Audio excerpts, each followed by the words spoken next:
Okay,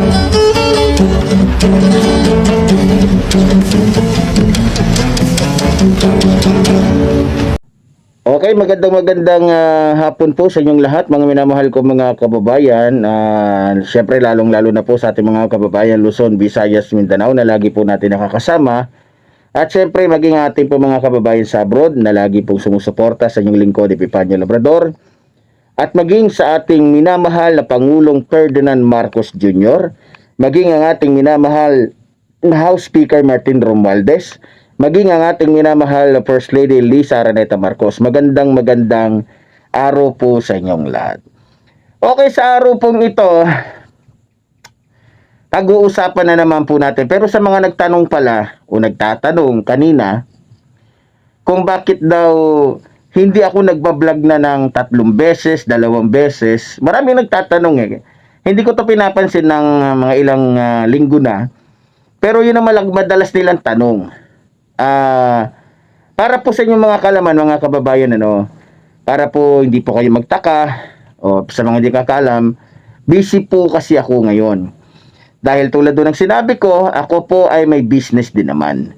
No, hindi lang po tayo nakapokus sa tawag nito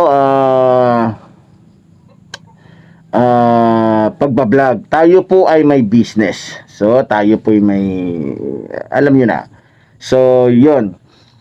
Ngayon, mga minamahal ko mga kababayan, patuloy tayo. Pag-usapan natin ngayon, ito pong si Marco Beta. Matatawag ko pong Marco Beta sapagkat nangangamoy tae na po itong si Marco Beta. Alam nyo, kung maaalala po ninyo mga kababayan, kung batikusin niya, kung tirahin niya, kung siraan niya ang kapwa niya mga congressman, ganun-ganun na lang. Kung siraan niya, alam nyo, marami siyang pinost eh. Pinagmukha pa nga niyang walang kwenta ang Quadcom eh.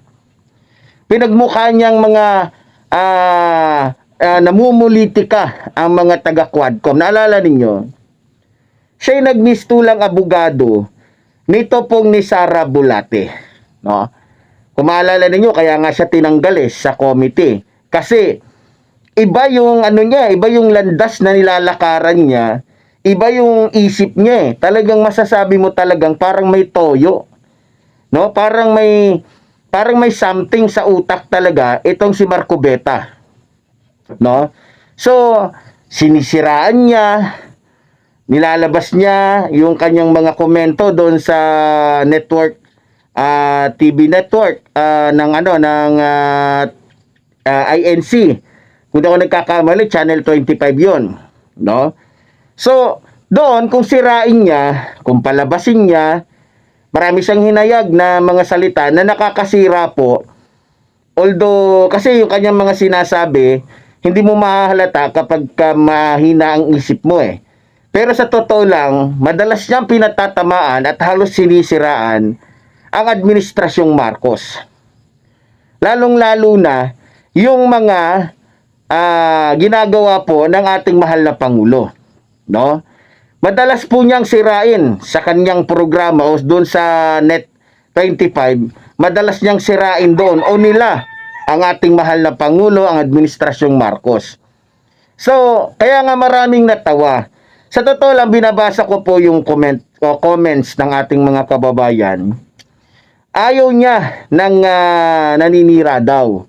No? At sabi pa nga niya, darating daw yung panahon na wala na daw maniniwala sa akin. Darating daw yung di ba? So, alam niyo mga kababayan, ano kaya ang tingin ni Marcoleta sa sarili niya? Di ba? Baka naman Marcoleta, hindi mo napapansin na mas maraming naniniwala sa akin kesa sa iyo, bagamat congressman ka. Unang-una, ang sinasabi ko totoo. Kesa sa sinasabi mo. Hindi mo lang matanggap na minura kitang putang ina mo ka. Yun lang ang hindi mo matanggap. Kaya ka nagagalit sa akin. Alam mo, kung murahin man kita ngayon at anumang oras na murahin kitang diputa ka, ikong malaking mata ka na mukha kang chihuahua, kulang. Kulang yan sa ginagawa mong pagtatraidor o o pagkampi sa mga taong sakim sa pera at kapangyarihan katulad ng mga Duterte. Ha? Kulang yan sa ginagawa mong paninira sa mga magigiting at iniidolo kong mga congressman. Pasabi-sabi ka pa, galit ka sa mga naninira. Ha? Bakit hindi mo nagawang ipatawag si Paulo Duterte, si Baste na nagmura sa aming mahal na Pangulo? Bakit hindi mo ni-request? Di ba? Bakit hindi mo ni-request? Mas viral yung pagmumura ni Baste sa aming mahal na Pangulong Ferdinand Marcos Jr. Bakit hindi mo nabanggit doon na kinakailangan yung mga taong katulad, lalong-lalo na public servant ka, isa kang mayor, di ba? Hindi dapat ganon, hindi dapat naninira sa administrasyon. Galit ka kasi sinasabi mo sinisiraan kita, sinisiraan ko ang reliyon mo. Siraulo ka pala eh. Bago pa man ako nagsalita at nagsabing kulto ang reliyon mo, marami nang nauna sa akin. Isa na dyan yung mga nagiging kadibati ninyo. Maging yung reliyon ni Brother Eli na yun, dating daan, kung di ako nagkakamali. Yung ano ba yung ano nila? Church of God pala, sorry. Church of God International. Yan, yung pala yung kanilang pangalan ng ano nila, no? Bago pa man ako, marami ng tao, o baka bago pa ako isinilang sa mundong ito, may nauna na sa akin na nagsabi o nagpahayag na kulto ang reliyon ninyong putang ina ninyo. Kaya yung mga nagme-message sa akin, tinatakot ako, ganito, malapit ka na, putang ina mo. Putang ina ninyo. Totoo lang ang sinasabi ko. Kaya kung sino man ang dapat papanagutin, tanungin, imbestigahan, ikaw yon, Marcoleta. Kaya sa mga congressman natin, bago siya magreklamo, bago siya magturo ng kung sino-sinong naninira, unahin niya muna yung malalaking tao katulad ni Baste, Duterte. Bakit hindi niyo mapatawag at mauna yon? Dahil yon ay mas naman na hindi ka aya-aya na hindi dapat ka marinig sa isang mayor na naninira sa ating mahal na Pangulo. At mas lalong hindi dapat na marinig ng mga Pilipino na basta-basta na lamang minumura ng isang mayor na puno ng tato, na halos naging dyaryo na yung katawan, na minumura lang yung ating mahal na Pangulo. Mas lalong hindi naman siguro katanggap-tanggap yun. At bilang isang abogado ka, bilang isang congressman ka, Marcoleta, hindi ba mas dapat lamang na unahin yung mga taong katulad ni Baste? Sinasabi mo, minumura ko yung reliyon ninyo. Putang ina naman. Buti nga, mura lang yung akin eh. Kung tutuusin, anong mas malupit? Yung pagpapapatay ng reliyon ninyo sa mga taong nagsasabing kulto kayo? O yung murahin kayo dahil sa katarantaduhan ninyo? Sige nga, hindi ka naman nag-iisip, Marco Beta eh. Diba? Porket ba ma-impluwensya kayo, marami kayo, mayaman kayo? Ay naku naman. Alam nyo mga kababayan, kaya po siguro ako ang napili ni Marco Beta na pag-usapan doon sa kamera. Dahil malamang, inutusan siya ng kanyang Panginoon. At sino ba naman ang Panginoon nila? Wala nang iba. Si Eduardo Manalo na isang Diablo, isang Mongoloid na leader ng Iglesia ng Diablo. Hindi ni Kristo Dahil tulad ng sinasabi ko, bagamat sinasabi nila na Iglesia ni Kristo sila, pero malayo sila sa totoong Iglesia ni Kristo. Marami kang makikita sa kanilang mga gawa na malayo sa totoong Iglesia ni Kristo.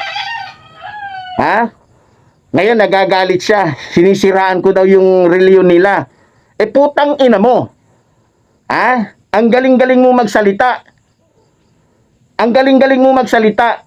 Nirereklamo mo dahil sinisiraan yung reliyon mo. Bakit kayo? Tatanungin ko kayo dyan sa Iglesia ni Kristo. Hindi nyo ba sinisiraan yung Katoliko? Hindi nyo ba sinisiraan yung ibang mga reliyon? Tatanungin ko kayo, kayong pamunuan ng Iglesia ni Cristo. Ha? Pag tinanong mo yung Iglesia ni Cristo, sasabihin na wala nang ibang totoong reliyon, kami lang. Anong tawag doon? Hindi nyo sinisiraan. Dahil gusto nyo palabasin na kayo lang ang totoo, kayo lang ang tunay. Mga putang ina ninyo. Sasabihin ninyo, naninira ako sa reliyon ninyo. Kung totosin, kayo to. Kayo ang madalas na naninira. Hindi lang kayo mapatawag sa kamera dahil nga naman mayaman kayo. Kasi nga naman, ma-impluensya kayo. Hindi katulad ni Pepanyo Labrador na isang simpleng tao, isang mahirap na tao na kaya nyo lang, di ba? Kaya nyo pag-usapan dyan sa kamera. Sa atin namang mga mambabatas, wag nyong kalimutan na isa sa balakid at isa sa tinik ng Quadcom, isa sa pumipigil at kumukontra sa inyo, yung malaking mata na yan. Kaya kung ako sa inyo dyan sa Quadcom o sa Tricom, huwag niyong pansinin yung tarantado na yan.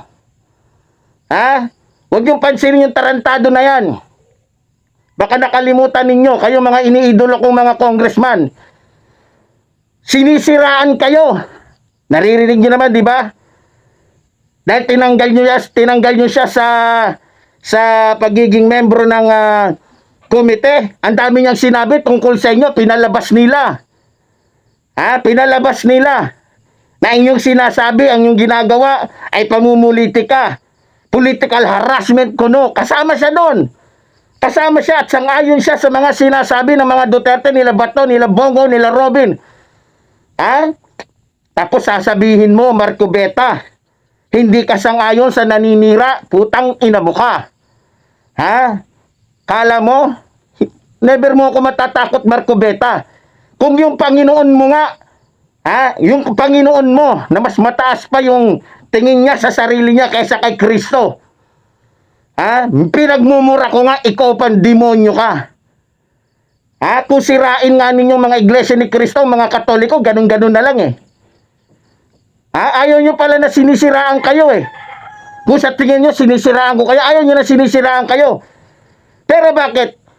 Kung papanoorin ng mga Katoliko yung mga pinagsasabi ninyo sa mga ano ninyo, akala ninyo hindi nasasaktan yung mga Katoliko, ito yung sinasabi ninyo na mali ang sinasabi ng mga pare, mali ang ginagawa ng mga pare.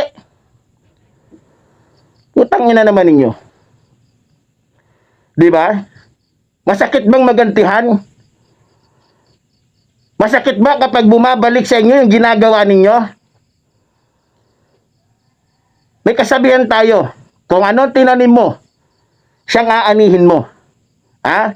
Kaya kung ano ang ginawa ninyo sa mga taong pinapatay ninyo, lalong-lalo na sa pamunuan ng Iglesia ni Manalo, lahat ng pinapatay ninyo, sisingilin din niya sa inyo ng tunay na Diyos.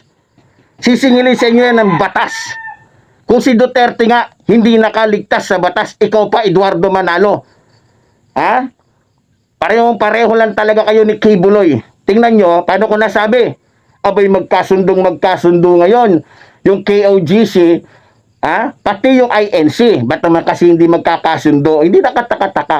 Parehong jablo, parehong siraulo, parehong mamamatay tao, yung leader ng bawat reliyon na yan. Kaya hindi nakataka-taka na si Marcoleta nakikiisa, sumasama sa mga taong sakim sa pera at kapangyarihan. Sumasama sa isang mapagpanggap na Diyos na katulad ni Kibulok. Di ba? Marco Beta naman, huwag mong gamitin ang kapangyarihan mo para sa isang taong maliit. Para sa isang taong walang kalaban-laban sa iyong putang ina mo ka. Galit ka? Sasabihin mo ganito, ganyan. Kaya kita minumura, unang-una, marami ako naririnig tungkol sa yung diputa ka. Sa pagiging congressman mo, wala kang nagawa. Wala kang nagawa. Ang dami nagrereklamo sa iyo na nakakarating sa akin dito. Maraming nakakarating sa akin at maraming sumusuporta sa akin at maraming tumatawag sa akin. Kaya alam ko kung ano at sino kang putang ina mo ka. Kaya kahit paanong gawin mo, Marco Beta, huwag mo kong takutin.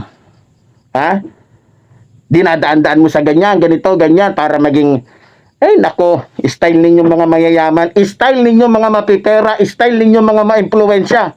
Pag maliit na tao, pag kayang-kaya ninyo, gusto ninyo ipakulong agad, gusto ninyo ipapatay agad. Ganyan kayo mga mayayaman, ganyan kayo mga maimpluwensya. Ganyan kayo mga nakapwesto. Diba? Pero hindi natin nilalahat. Dahil tulad ng sinasabi ko, ako ay kaisa ng mga magigiting na congressman dyan. Katulad ni Congressman Abate, Congressman Ako, Dan Fernandez, at sino pa ba? Paduano. Yan yung mga iniidolo natin eh. At yung mga kababaihan dyan ng mga congressman. Congressman Cash, Congresswoman Castro, at marami pang iba. Diba? So, ganun pa man, kung sino man ang dapat tanungin tungkol sa kanyang paninira, dapat ikaw yun, Marcoleta, hindi ako. Dapat ikaw ang tanungin. Oh, Marcoleta, akala ko ba wala kang tiwala sa mga, hindi ka naniniwala sa kakayahan ng mga congressman? Katulad ni Marcoleta, katulad ni Paduano. Oh, ba't ngayon lumalapit ka para isumbong si Epifanio Labrador? Akala ko ba, Marcoleta, walang kwenta yung mga congressman na kasama mo dyan? O ba't ngayon nandiyan ka? Kasi inutusan ka ng amo mong demonyo. Inutusan ka ng hari ninyo. Isa lang masasabi ko sa hari mo, Marcoleta. Sabihin mo sa kanya, putang ina niya. Tarantado siya. Yan ang sabihin mo sa kanya para magtanda siya. At huwag na ipagmalaki sa akin na mayaman siya, may influensya siya, marami siyang membro na NBI, marami siyang membro na pulis, sundalo, etc. Kahit pa lahat ng demonyo, doon sa imperno, utusan niya, gamitin niya, para ipapatay ako, hindi ako natatakot.